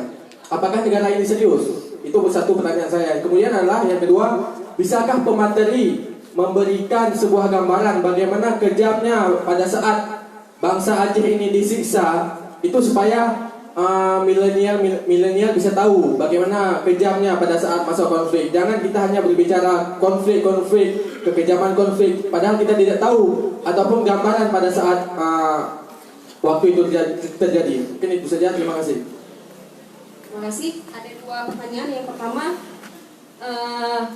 mengapa kita dari tadi ngomong merawat perdamaian, ya, melanjutkan perdamaian. Sementara menurut beliau kita belum damai, dana otsus saja masih distribusinya masih belum pas, belum tepat gitu ya. Jadi dan butir-butir dari FOI Helsinki juga belum semuanya terrealisasi dengan baik. Nah, jadi kita ini belum damai gitu. Mengapa bicara damai dari tadi? Bagaimana melanjutkan perdamaian sementara kita belum damai? Menurut Al-Farabi seperti itu ya. Kemudian yang kedua, apakah pemateri bisa menceritakan bagaimana kejamnya pelanggaran HAM yang terjadi di era konflik Aceh? Mungkin itu bisa lihat di foto ya, sebagian bisa lihat di foto dan baca buku sejarah ya, salah satunya. Oke, silakan siapa dulu? Ya, saya mau menanggapi dari Al-Farabi kali ya dulu ya, karena Al-Farabi bicara soal bagaimana sih kejamnya penyiksaan ketika zaman konflik ya. Kita hanya tahu dari perspektif korban ya, bagaimana dia bercerita, maka kita akan tahu bagaimana kejamnya penyiksaan yang dia alami ya. Di kegiatan kita yang dapat dengar kesaksian pertama kali dengan tema penyiksaan ya, itu kita menghadirkan 14 korban yang kesemuanya itu mengalami penyiksaan. Beragam macam pola kreativitas pelaku dalam menyiksa si korban, yang kadang-kadang kita mungkin di luar nalar manusia biasa, tapi bagaimana mereka melakukan penyiksaan karena hanya ingin mendapatkan informasi ya. Penyiksaan dilakukan karena pelaku mengharapkan adanya informasi dari targetnya ya. Ada korban dari PD ya, bahkan dia mengalami kekerasan seksual. Seorang laki-laki, dia ditelanjangkan hanya dengan celana dalam, kemudian dia mengalami kekerasan, pemukulan, kemudian dilemparkan ke dalam genangan air di sebuah lantai, di atas lantai, dan kemudian disengat listrik. Mungkin di ujung sana ada diorama kursi listrik ya, bagaimana orang-orang disiksa. Itu salah satu diorama di rumah gedung. Nah, dan yang paling kejinya, kemaluannya kemudian disetruk. Nah, itu cerita korban. Itu tidak cerita yang rekayasa. Nah, bagaimana Al-Farabi bilang, kita tidak tahu penyiksaan kalau tidak keluar dari mulut korban. Nah, KKR Aceh berupaya untuk memperdengarkan, mengungkap kebenaran bahwasannya memang ada korban penyiksaan. Belum lagi perempuan, ya, perempuan janda punya 4 anak, kemudian dia dipukuli di depan rumahnya, kemudian diancam mau tembak, dan dengan bagaimana dia perasaan dia itu, dia katakan, sudah Pak, tembak saja saya sama anak-anak saya, mereka nggak punya lagi ayah. Giginya hancur karena memang dipukuli dengan kompor senjata. Nah, itu juga keluar dari mulut korban. Ada lagi yang di Aceh Utara, itu dengan senapan dan ujung senapan itu kayak pisau ya. Nah, sangkur. Sangkur itu apa istilahnya tuh? Dicop-cop ya. Dicop-cop kakinya. Kemudian ada kayu seukuran lidi itu dimasukkan ke lubang hidungnya, dan sampai sekarang bapak itu kalau orang Aceh bilang sampai ngeco ya, dan mungkin indera penciumannya juga tidak berfungsi lagi. Bahkan ada yang mematikan puntung rokoknya di pipinya. Nah itu tuh benar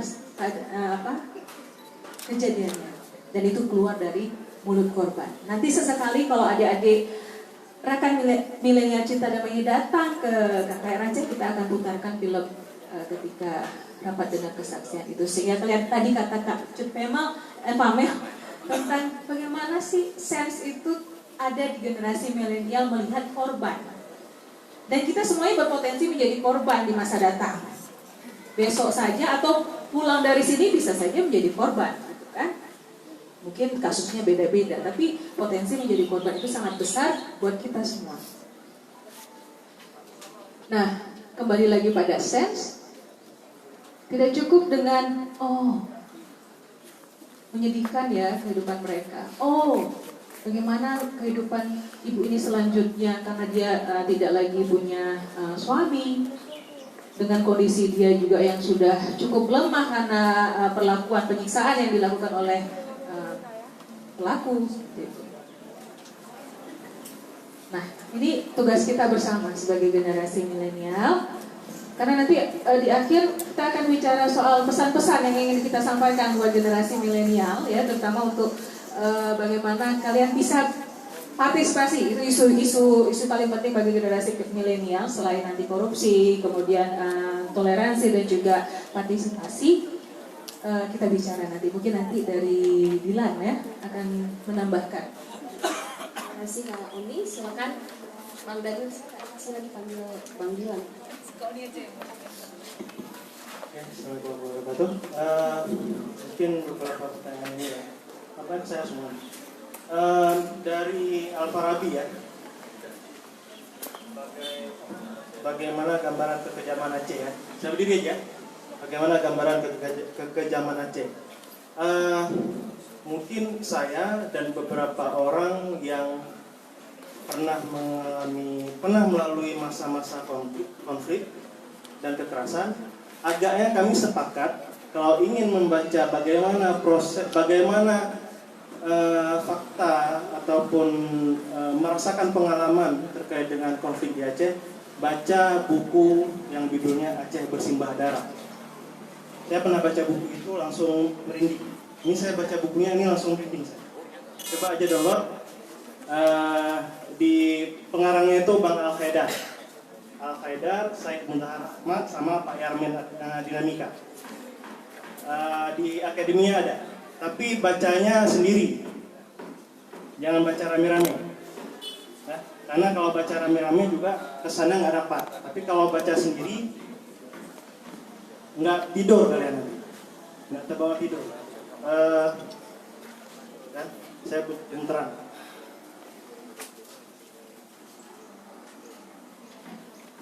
Ini dah.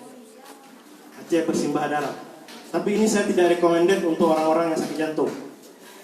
Serius. Ya. Ini salah satu tema-temanya ya. Salah satu tema-temanya. Judul-judul di dalamnya. Digorok dan rumah korban dibakar, tangan dibedah ditetesi air cuka, digantung, penyiksaan massal, kepala dikuliti di depan anak, ditembak dalam sumur, sudah jadi korban keluarganya pun menjadi korban, ditaruh pemberat besi dan ditenggelamkan ke sungai, disiksa 9 malam, dibiarkan dalam keadaan lapar, suami dibuang, istri disetruk, semua gigi dirontokkan, cacat karena dipukul dengan balok, tulang rusuk dipatahkan, digantung kepala ke bawah, dipaksa bersenggama dengan tahanan wanita, diborgol, disiksa dan dirampas hartanya. Kira-kira itu bagian daripada sub-subnya. Itu apa namanya, kalau di teori itu sub-teori kecil. Tapi baca aja kalau mau. Kemudian tadi pertanyaan dari Saya nggak tahu ini pertanyaan apa pernyataan dari Sahal. Dan dari Al-Farabi ya. Jadi bagaimana, apakah MOU Helsinki ini sudah dijalankan dengan baik kan? Saya sampaikan tadi bahwa MOU Helsinki ini sebenarnya konsensus daripada sebenarnya dua belah pihak yang berkonflik. Yang berkonflik siapa? GAM sama RI kan? Tapi dalam proses konflik ini ada korban kan? Korbannya itu yang paling banyak siapa? Sipil kan? Ada pegang senjata dia? Nggak ada kan? Ini yang menjadi realitas saat ini. Nah, kalau ingin melihat bagaimana konteks, apakah perdamaian yang seperti kita rasakan ini sudah sesuai dengan apa? Sesuai dengan MOU Helsinki kah? Atau sesuai dengan apa yang sepatutnya? Kan?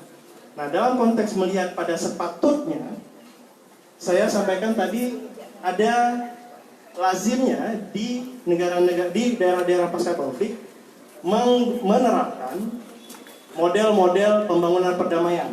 Lazimnya, umumnya yang digunakan adalah model liberal peace building. Jadi cara-cara yang liberal. Nah, cara-cara yang liberal ini sebenarnya agak menafikan dia. Agak menafikan di luar daripada konteks aktor yang berkonflik. Dan bagaimana ini dibaca?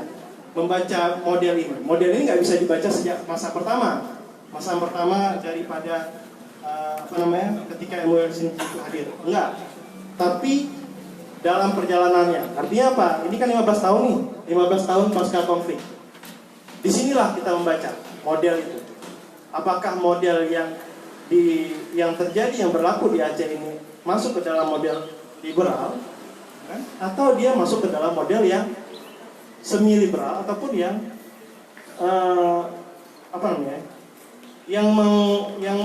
mengangkat ataupun mementingkan aspek-aspek daripada ketahanan manusianya, individunya.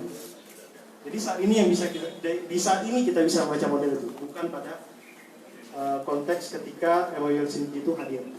Nah, kemudian terkait dengan pertanyaan Irfan ya. Tadi sebenarnya pertanyaan ini ke arah KKR memang. Tapi begini, yang kita sepakati sebenarnya gini. Di Aceh itu ketika konflik antara GAM dan RI 1976 sampai 2005, perlu difahami bahwa aktor-aktor di dalam konflik itu sebenarnya pertama ada GAM, ada militer ini TNI dan Polri. Kemudian ada milisi. Milisi ini, tahu kan milisi? Milisi ini orang sipil yang kemudian diberikan pelatihan oleh militer, kemudian dipersenjatai.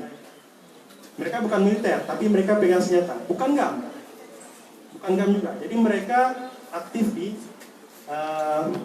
daerah-daerah Aceh saat itu. Dan kemudian juga ada masyarakat sipil. Masyarakat sipil ini sebenarnya bisa dikatakan beberapa orang ya, jadi gerakan, bisa bukan masyarakat sipilnya, nanti salah konsepnya, gerakan sipilnya. Jadi beberapa orang yang berusaha untuk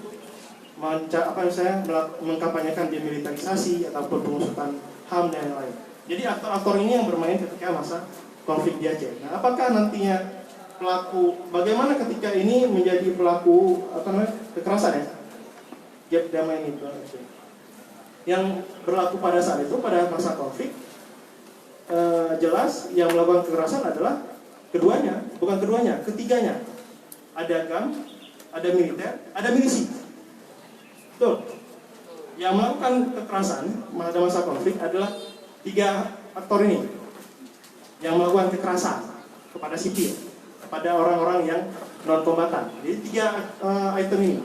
Nah, yang menjadi permasalahannya, apakah KKR mengakomodir ketiganya? Kan itu. Dan bagaimana proses pemenuhan keadilan terhadap para korban? Kan itu yang menjadi pertanyaan. Nah, dalam dalam prosesnya, proses pemenuhan keadilan dalam realita pemenuhan keadilan di berbagai daerah, ada satu tantangan yang memang paling berat, yaitu membawa para pelaku kekerasan ke pengadilan. Clear, itu yang paling berat. Ketika Perang Dunia Kedua, pasca Perang Dunia Kedua, pihak sekutu menang. Jadi pihak sekutu yang ada negara-negara baratnya, Amerika dan yang lain, itu pengadilan Tokyo dan Nuremberg di Jerman untuk mengadili Perang Dunia Kedua. Mereka bentuk itu karena mereka menang. Coba kalah, kan nggak mungkin dibentuk.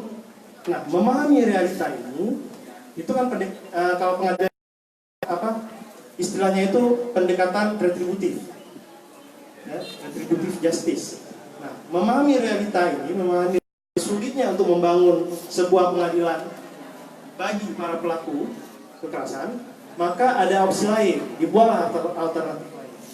Namanya restoratif justice. Restoratif justice ini tidak fokus kepada membalas apa yang pelaku lakukan kepada korban, tetapi apa? Korbannya diselamatkan. Korban diberikan. Jadi tidak memandang pada ini pelakunya harus selesai juga. Pengungkapan kebenaran seperti yang dilakukan oleh Kauri dan kawan-kawan. Pengungkapan kebenaran apa? Maksudnya apa? Untuk membuka bagaimana pola-pola kekerasan yang dahulu yang terjadi, kemudian memberikan rekomendasi terhadap reparasi. Plus agar ini masuk menjadi bagian daripada program pemerintah, program daerah, program penguatan perdamaian. Sehingga apa? Kekerasan itu tidak berulang kembali. Tujuan KKR adalah itu.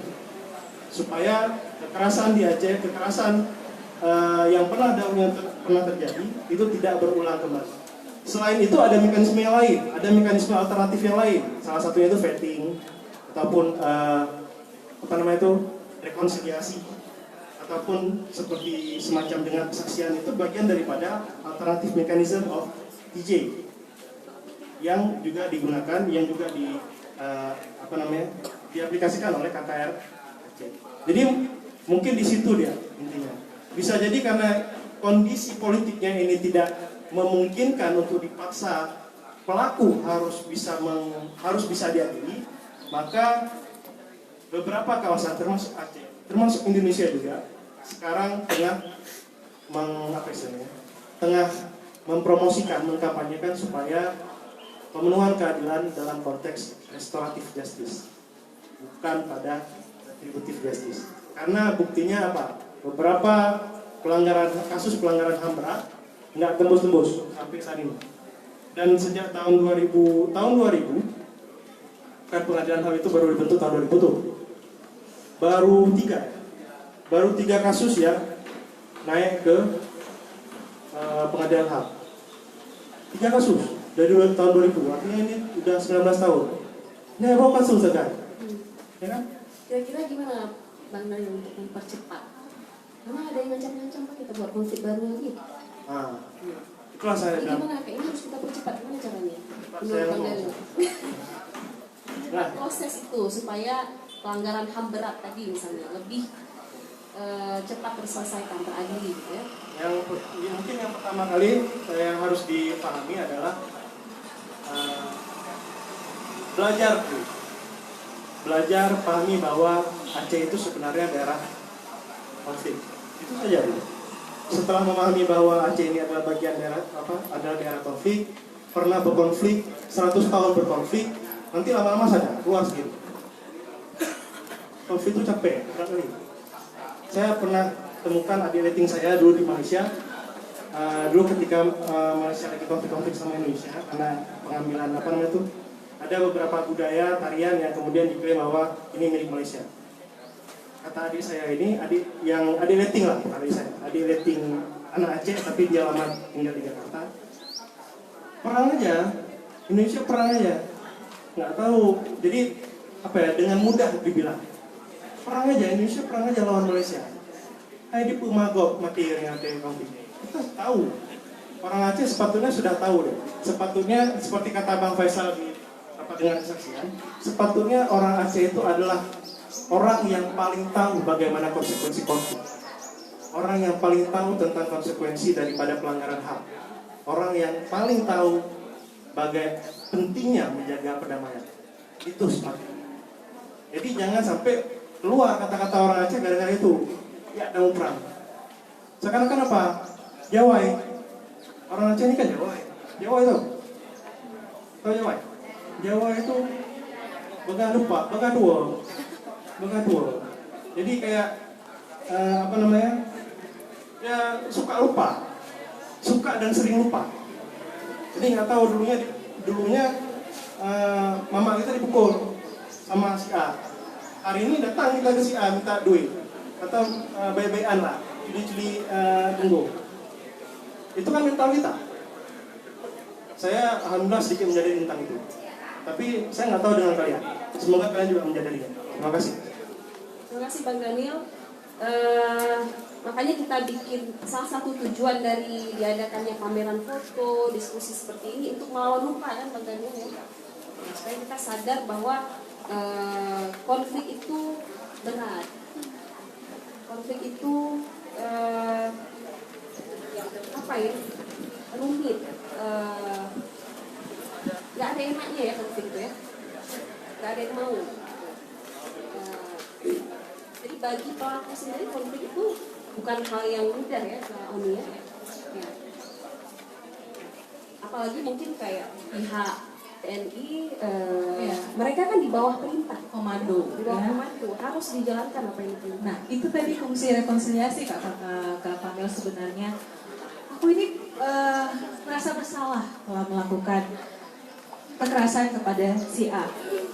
Padahal aku hidup berdampingan dengan si A. Nah, itu pentingnya rekonsiliasi ketika kita berada di dalam kehidupan yang damai. Jangan ada rasa dendam dari keluarga si A dan kita mau mengakui, meminta maaf. Saya melakukan ini karena saya diperintah. Saya diperintah oleh negara. Maka kemudian saya melakukan ini. Belum lagi tadi kita bicara soal istilah cuma kali ya. Adik-adik ada yang tahu tentang cua? Nah, cua, iya bahasa kita itu informan. Mata-mata. Nah, itu kalau tadi bicara aktor yang semuanya terstruktur ya, TNI, Polri, GAM, ya. Nah, bagaimana dengan milisi, cua, ya? Mereka itu adalah korban ya, pelaku yang secara tidak langsung terlibat dalam sebuah rangkaian peristiwa itu, rangkaian peristiwa pelanggaran HAM. Tapi sebenarnya mereka korban. Nah, kamu kalau tidak memberikan informasi tentang si A, maka keluarga kamu akan kami habisi. Pada posisi itu apa yang kalian lakukan? Misalnya kalian itu sebagai cua, mau keluarga hilang, atau terpaksa kita memberikan informasi si A itu pekerjaannya apa, dia bekerja untuk siapa, segala macam. Pasti kita juga nggak mau keluarga. Nah, kondisinya sekarang sudah bergenerasi, ada anak cua. Nah, itulah butuh yang namanya rekonsiliasi. Ayah saya memang terlibat dalam penculikan ayah kamu, tapi ayah saya itu diancam akan dihabiskan seluruh keluarganya. Pada posisi itu kita nggak bisa bilang apa-apa. Nah, itu kondisi-kondisi yang kemudian perlu kita rekonsiliasi, ya. Nah, rekonsiliasi yang dilakukan KKR kita fasilitasi berbasis adat. Nah, setiap wilayah itu kan punya adat masing-masing ya. Bagaimana proses rekonsiliasi ini bisa difasilitasi oleh pemangku adat setempat. Nah, ini mungkin di akhir-akhir ya. Sebagai generasi milenial yang tidak lepas dari gadgetnya, ya, tidak lepas dari sosial media, tidak lepas dari narsismenya, ya. KKR ingin rekan-rekan sekalian punya kontribusi dalam berpartisipasi untuk memperkuat perdamaian ini dengan melakukan dokumentasi sebenarnya. Kalau tadi siapa ya? Yang dari kami sebenarnya Iban. Abid, mengajak kawan-kawan semua, ayo dong tulis mata pena kalian, tulis tentang apa yang terjadi dengan orang tua kalian waktu masa konflik. Itu menjadi pengisi sejarah orang Aceh sebenarnya. Ya, pasti di antara adik-adik semuanya ini berasal dari daerah yang disebut Kak Cut Pamil tadi red zone. Ada yang dari PD, dari Aceh Utara. Nah, ketika kalian balik ke kampung, di bulan 1 mau liburan kan? Nah, coba diskusi kecil-kecilan sama ayah atau ibu, ya. Ya, ayah tahu konflik dulu nggak? Kenapa kamu tanya-tanya? Cenderungnya generasi ayah kita, mereka mau menutupi itu. Padahal mereka keliru, karena generasi milenial ini orang yang cari tahu. Nah, kalau cari tahunya tepat, maka tepat. Tapi kalau cari tahunya salah, nah itu akan bermasalah ke depannya. Nah, coba dekati keluarga, anggota keluarga sendiri. Ayah tahu nggak soal konflik waktu itu? Kenapa? Saya mau catat apa yang terjadi sama ayah. Atau ayah nggak ngalami? Mungkin ada om yang ngalami. Boleh nggak ayah cerita? Nah, cukup kalian mendokumentasikan itu, ya. Nah, apa yang menjadi kekhawatiran kemudian? Kalian takut nanti ada pelakunya. Di dalam tulisannya itu ada pelakunya. Ini jangan-jangan nanti kita mencemari nama baik, katanya gitu. Tapi itu yang perlu kita luruskan, bahwasanya ada kesalahan sistem di zaman dulu yang mengakibatkan kerusakan sekarang. Paham di situ? Kerusakan. Jadi ada kesalahan dari sistem apapun itu, ya, birokrasi, militer, kemudian menjadi konflik dan berdampak kerusakan di masa sekarang. Walaupun kalian hidup di zaman milenial, ya, di zaman milenial.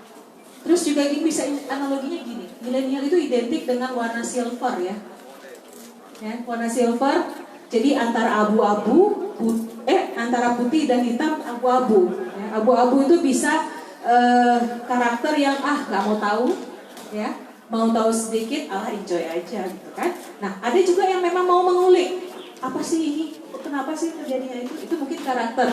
Karena kita tadi sebenarnya mau bicara karakter dulu, baru bagaimana potensi mereka untuk menjadi agen-agen perdamaian gitu kan.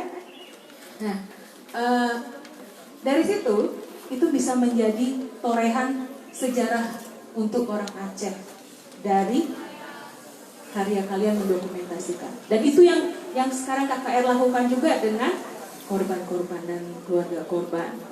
Nah, paling tidak itu kontribusi, partisipasi dari generasi milenial untuk sejarah orang Aceh. Bahwasanya ini memang pernah terjadi, ya. Orang terdekat kita dulu yang kita dokumentasi. Satu lagi, ini suka narsis nih Kak Pamel, ya. Tiba di tempat yang spot yang asik untuk dipotret, potret aja gitu. Instagram, ya, Instagram. Nah, kalian tuh lebih lihai lah mana angle-nya. Nah, termasuk sebenarnya generasi awal, generasi milenial itu juga sebenarnya self motivate-nya dengan narsis itu, ya. Beberapa yang sepantaran saya juga suka narsis gitu. Di sini juga bisa. Iya, narsis. Nah, Instagramable semua. iya, Instagramable. Jadi spot-spotnya itu bisa kalian cepet gitu kan. Nah, sebenarnya kalian sedang melakukan kampanye cinta damai. Bahwasanya ini ada sejarah masa lalu yang kelam di Aceh dan perlu diketahui oleh orang banyak.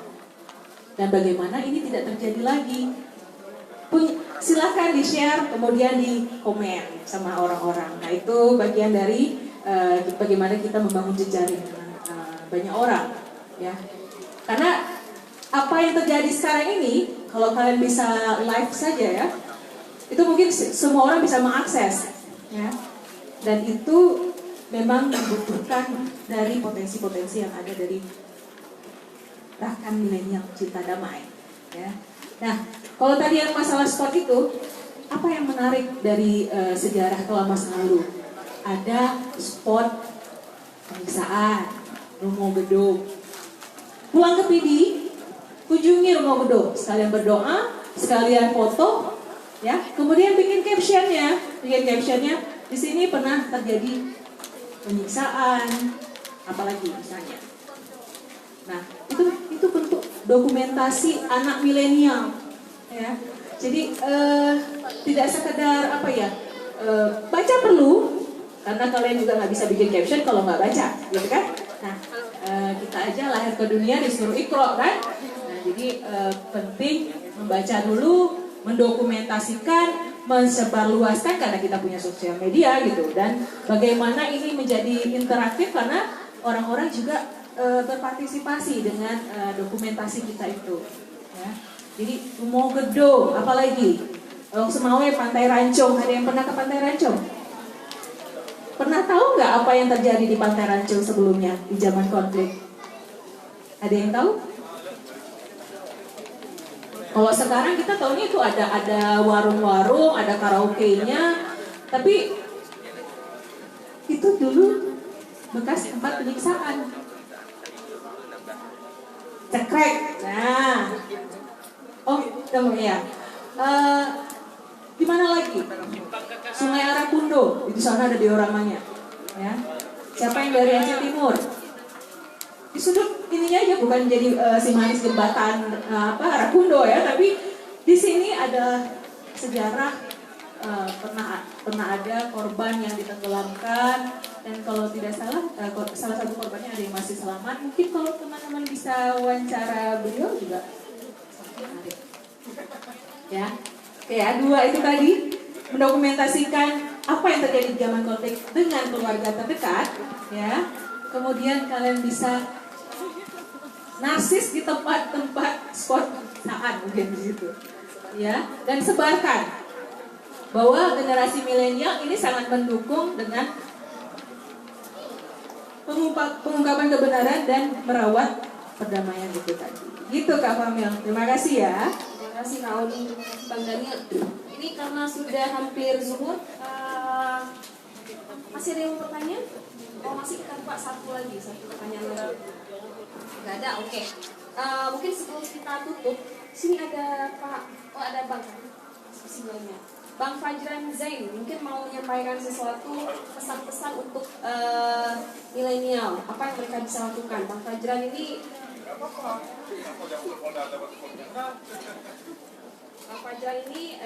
Direktur Aceh Institute dan dulunya juga pernah sangat aktif di KKR ya. Silakan Dok.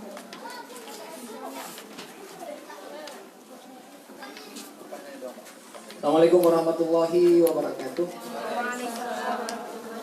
Mahasiswa audiens sekalian, mahasiswa dan yang bukan mahasiswa. Yang saya hormati narasumber di sini ada Pak Daniel, sebenarnya sudah mewakili Aceh Institute juga. Ada Ibu Famel yang hari ini jadi moderator, manajer riset di Aceh Institute. Kemudian ada Mitra Ibu Ainal yang adalah juga komisioner KKR. Ini yang nomor itu nih. Beliau komisioner KKR. Kemudian di sini juga ada Oni yang dulunya, atau Kak Oni yang dulunya adalah juga orang KKR, sampai sekarang masih KKR masih. Saya yang dulunya masih KKR, Oni masih di KKR di bidang data. Nah, satu hal bahwa ini bagus kegiatan seperti ini untuk supaya kita mengenal siapa kita. Ratu Hidro, Ratu Sodro, kita paham gitu kan. Bahwa sebenarnya Aceh itu punya persoalan yang luar biasa di masa lalu. Dan kalau KKR tidak melakukan proses dokumentasi, kalau Kontras tidak membuat kegiatan-kegiatan dorongan nyata seperti ini, maka semua kisah-kisah pahit Aceh itu akan menjadi dongeng. Nyi Roro Kidul di Jawa Barat atau di Jogja, ya kan, Roro Jonggrang itu kan dirayakan setiap bulan purnama. Sebenarnya itu adalah dongeng yang kemudian diangkat lalu orang percaya bahwa itu menjadi sejarah. Lalu di Aceh kisah-kisah seperti yang ditulis dalam buku tadi Aceh Bersimbah Darah itu sejarah.